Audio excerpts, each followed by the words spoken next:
Welcome back to the channel. This is the Action Figure Grader, and we're going to cover some recent sales on eBay for the vintage collection and do a post-mortem. I don't know if post-mortem's really a great term. It's kind of a negative connotation, like it died. Well, the Lat Gunship did not die. It got backed, and that's congrats to those of you that backed the Haslab Gunship, because it did go through. None of the tiers got unlocked, unfortunately.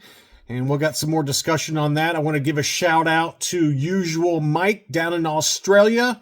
He had this post on Instagram. Make sure to go follow him on Instagram, Usual Mike TV.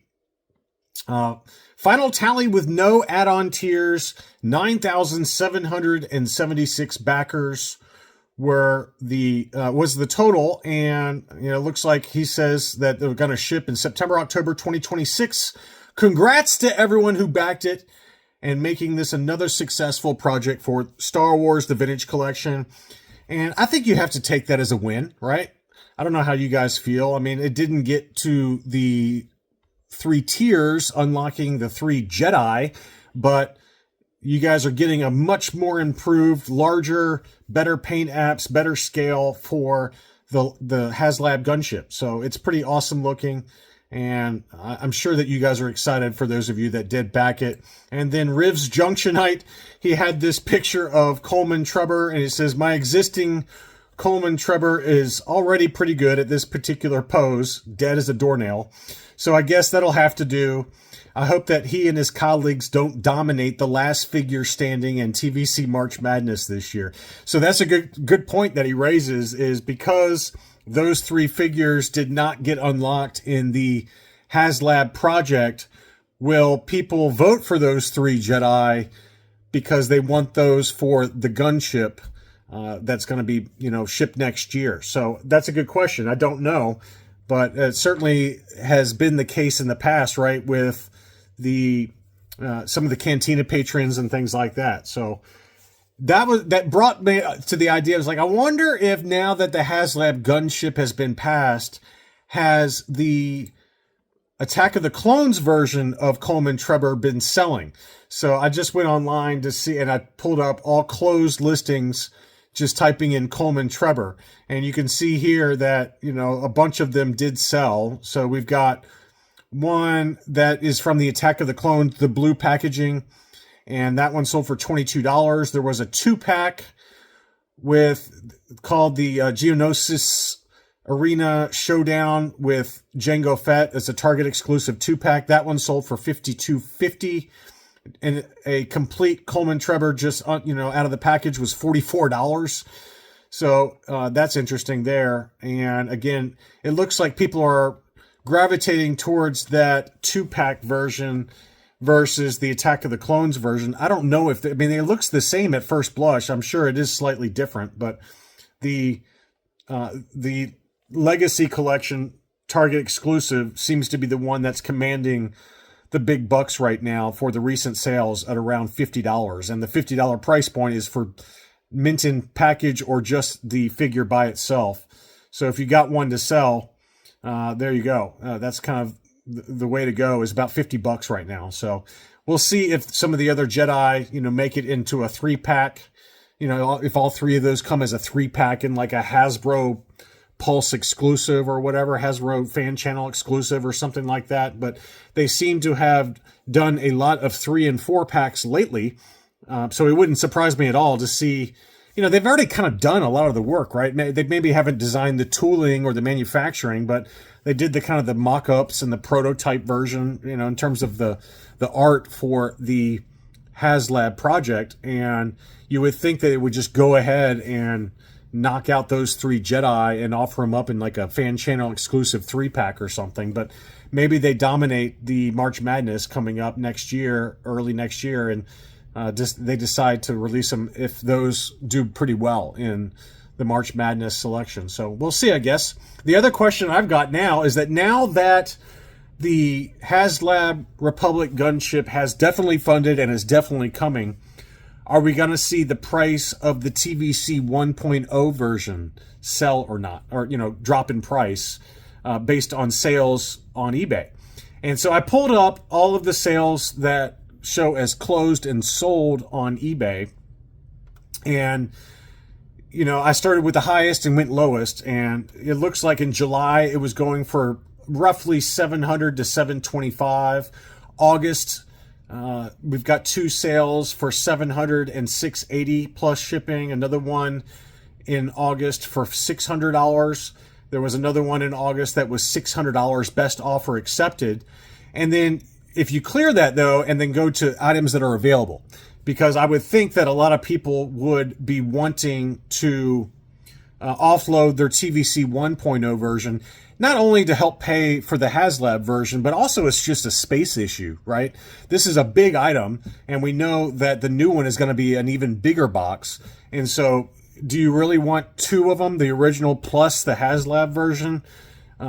Some people do, of course, but I'm just saying that if you're constrained with space, that you would think that a lot of people would be, now that it's confirmed, you would try to be getting rid of your original TVC 1.0 version. And so you'll see there's one listed at $850, which is well above fair market value. But the interesting thing is there's another one at $650 with admittedly a kind of a tatty box. There's some at $600, things like that are open. So we'll see if that price starts to drop pretty dramatically over the next 6 to 12 months. But you would think that it would, but maybe it doesn't, because it's a totally different sculpt, and you know, there's a TVC 1.0 Toys R Us exclusive. But I would bet that we'll start seeing them sell pretty regularly in the 5s, but maybe not. We'll see. On to some other sales for the vintage collection. This one I thought was an interesting sale. This is a VC04 Luke Skywalker Bespin Fatigues. It is the original issue, and it's sold for $200, which feels low to me for an unpunched VC04. Now, the seller did not include any pictures of the back. Oh, there we are. There's some pictures of the back. It's weird. The first time I pulled this up, the only photos that were showing were of the front. But you can see the back here. So it is the original version. No issues that I can see.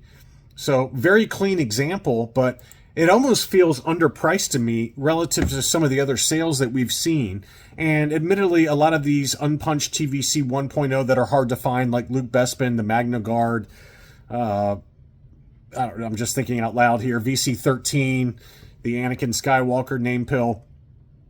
A lot of those have come down in price a little bit, but you know, we have seen some sell that were ungraded, unpunched like this for a lot more money than $200. So I don't know if that one just was underpriced or what, but very interesting that a VC04 unpunched sold for $200.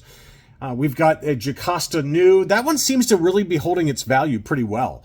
It really has not dropped that much. For maybe a little while there, I found a couple that were sub $200, like $175, $185, but more consistently lately, the Brian's Toys exclusive Jocasta New has been selling in that $230 to $250 range. So this one, you know, the box was not perfect by any means, but it still sold for $230 in a buy it now situation, free shipping.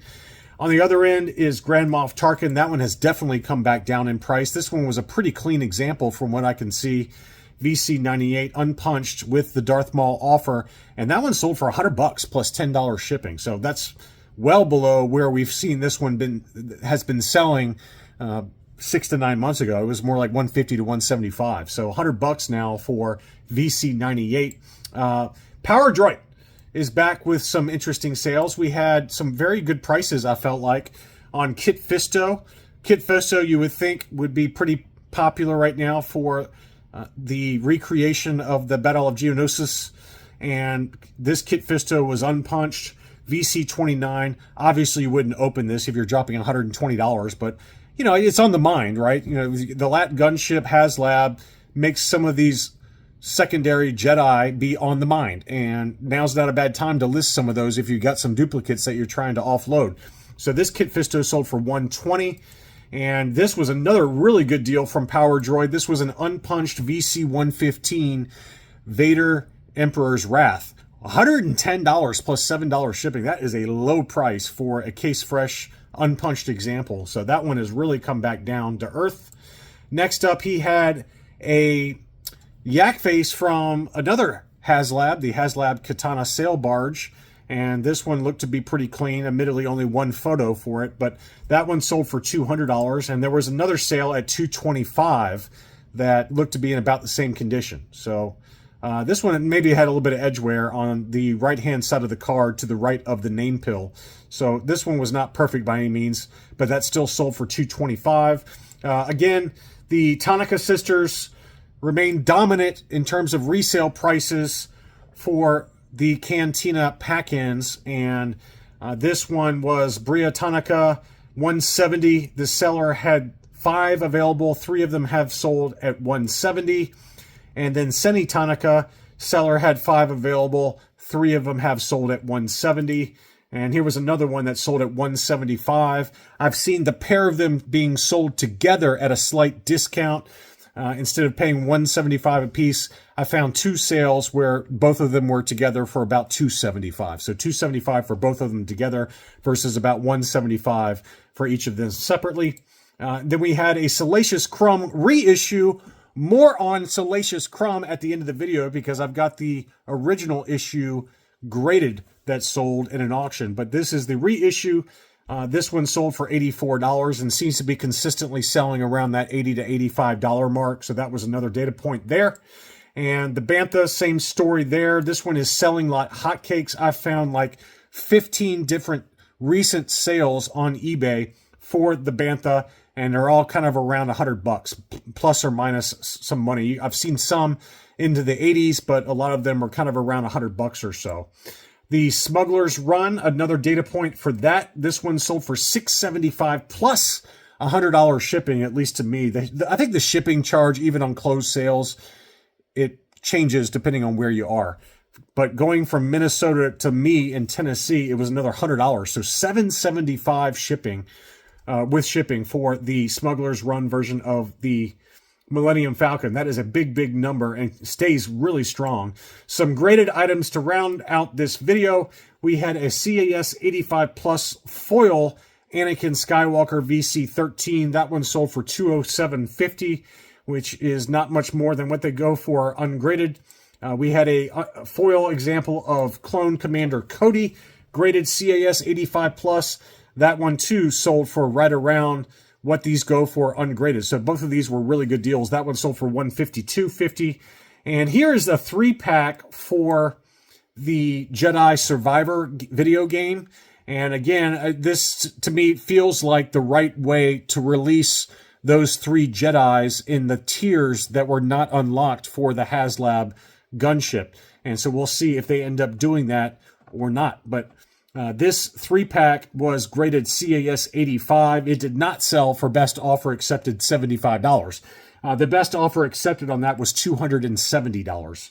So that's the price that it. So it was getting ready to be an auction, I guess, and somebody just threw out a buy it now offer in lieu of bidding on it, and they paid $270 based on the data that I found. And then finally, as I promised, here is an AFA 9.0 version of the original Salacious Crumb from the SDCC Revenge of the Jedi box set, 9.0 grade, and the case is all scratched up, so that's kind of a bummer. I don't know if this is on the card or if this is on the case, but it's got a lot of scratches on it. So same on the front too, you can see a lot of scratches. So I'm assuming that that is on the case. I've had a number of you ask about that, where if you have light scratches, I'm not talking about deep gouges with like a screwdriver, all right? You can't really fix that. But for light scratches, you can fix that. I don't know if these will come out or not, but you can certainly make it look a lot better. And there's all kinds of different products on Amazon for it. I use what's called Polywatch, P-O-L-Y watch. It comes in like a little tube. It's probably more expensive than it needs to be. But if you take that stuff and you just use a little bit, you don't have to use a lot, and then you use a fine cloth, like one of those microfiber cloths, and really rub it really hard, the scratches come out pretty well. So just look for Polywatch on Amazon. And there's other products that work, I'm sure, just as well. But that's what I use just because it's a small little tube and you don't need much of it. But just make sure you use a microfiber cloth because that'll smooth out a lot of those scratches on the AFA cases or acrylic cases or whatever the application is. So anyway, that's all I really had for this version of the Vintage Collection market update. Congrats again to those of you that backed the Haslab Gunship. Thanks again for watching, and I'll be back soon.